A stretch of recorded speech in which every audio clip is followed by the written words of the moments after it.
Теміртау қаласында тағы бір спортшының есімі жұлдыздай жарқырады. Мария Овчинникова Өскеменде өткен ел жарысында 3 дүркін чемпион атанып қайтты. Спортшының айтуынша, аталмыш додалы сайысқа көп дайындалған. Сол қажырлы дайындығының арқасында ол жеңіс тұғырынан көрініп, алдына қойған мақсатты орындап қайтқан. Соревнования для меня прошли очень отлично. Жарыс мен үшін өте жақсы өтті. Қуанышымда шек жоқ. Азия чемпионатына баруды мақсат етіп қойып едім. Мінеки енді арманым орындалып жатқандай. Бір қуантатыны Өскемен қаласының жүгіру орталығы өте ыңғайлы.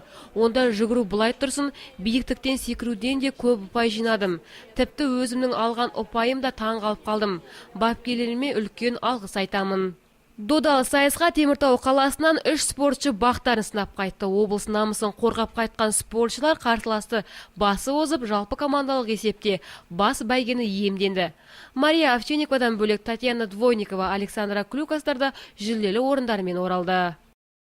Для меня чемпионат Казахстана прошел вполне нормально. Мен үшін жарыс бір қалыпты өтті. Басы жеке рекорд жасай алдым. 200 метр жүгіруде қола жүлдеге қол жеткізсем, эстафеталық жүгіруден бірінші орын алдым. Қарсыластардың ішінен қырғызстандық спортшылар мықты болды.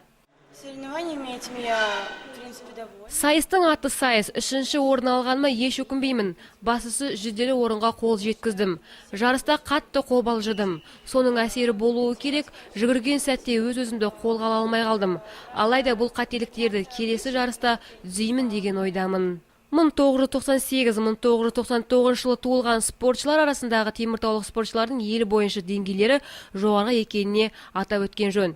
Жеңіл атлетика спортының бапкері спортшылардың жарыстағы көрсеткішіне риза екенін жеткізді. Выступили мы очень удачно, я считаю. Бұл жарыс Өскеменде бірінші рет өткізіліп отыр, және Рыбаков атындағы манеждің деңгейі өте жақсы. Спортшылардың сайыста жақсы өнер көрсететінін бір септігі содан болды. Басысы бір спортшымыз Мария Овчинникова еліміздің 3 дүркін чемпионы атанып, Азия жарысына жолдама алды.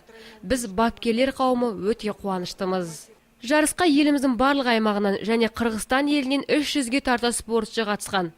Халықаралық талапқа сай өткен жарыс қорытындысы бойынша Қарағанды облысының құрамасы бас бәйгені иемденіп қайтты. 2-ші орын Өскемендік құрамға бұйырса, 3-ші орында алматылықтар еншіледі. Қазір спортшылар мамыр айында өтетін Азия чемпионатына дайындалуда. Ол Катар елінің Доха қаласында өткізіледі деп жоспарлануда.